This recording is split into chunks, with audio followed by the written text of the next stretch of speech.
the older I get, the more I realize like it is so much less about the task or the goal than it is about the woman that I am becoming.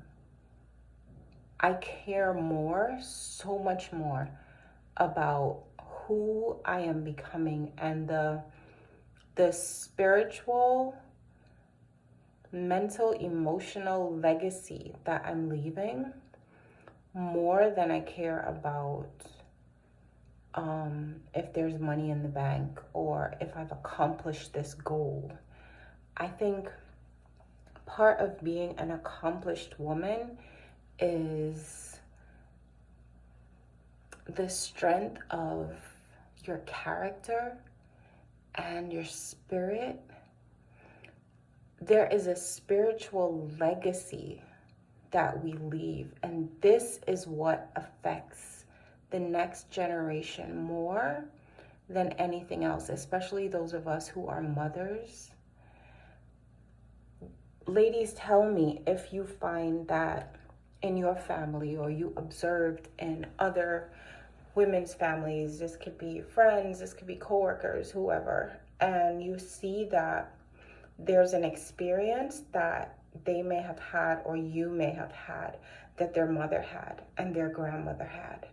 Today I found 2 sets of documents, and one was something, the first one I found was something that my grandmother established for me. And the next thing I found was something that my mother established for me. And I did not think it was a coincidence that I found these things today on the 10th day of November. We're wrapping up spirituality. And one of the things I was really reflecting on is spiritual legacy and what we pass on spiritually. There is no document that says, I'm passing on the guilt and the shame around this thing that happened to me, or I'm passing on my tenacity, or I'm passing on my cooking ability, or I'm passing on my singing talent. There is no document that says, I, mother of Susie, bequeath Susie with these things, with these spiritual things, with these talents, with these abilities. And yet we do pass these things on. So when I talk about the woman within, and I talk about having those 3 daily appointments, one with God, one with yourself, and your appointments with others, I talk about that because when we do those things, we are building a spiritual legacy. We don't think about it at the time, but that's what's happening. So your practices, your routines, your mindset, your faith, all these things get passed on to the next generation. And not only to the next generation, but they get passed on through every interaction that you have. Every single interaction that you have, whether it's someone at the bank, someone at the checkout, at the grocery store, someone at church, in your friend group, and in your family. So when we steward the woman within, we steward that relationship with God, we steward that relationship with ourselves, and then by extension, steward our relationships with others and the way that we show up in those relationships, we are leaving a legacy. And that is so important. It's not something to be taken lightly, where you just kind of move through life and you just expect things to be whatever they'll be, and maybe they'll work out and maybe they won't, and you set 5 goals and maybe you accomplish them and maybe you don't. I want us to be more mindful and to set goals to have a better relationship with God, to set goals to have a better relationship with ourselves, to set goals that are going to cause us to appreciate ourselves in value, in our faith. Faith is the substance of things hoped for, the evidence of things not seen. That's what the Bible says.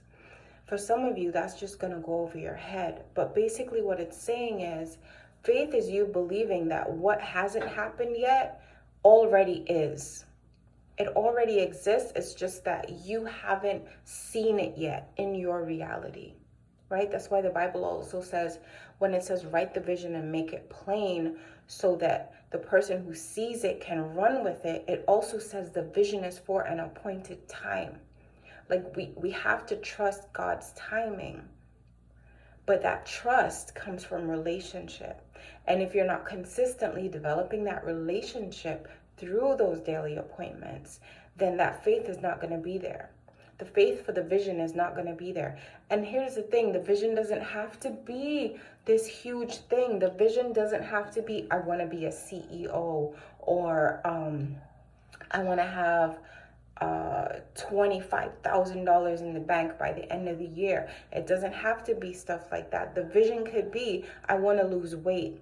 And how I was talking about looking back at your bloodline, looking back at your mother and your grandmother, who's been overweight in your family, who's been divorced 2, 3, 4 times. All these different things, there are patterns that follow you. They're patterns that seem to chase you even. And you may be trying to set goals to escape those patterns and escape those cycles. But what you actually are doing is escaping who you are.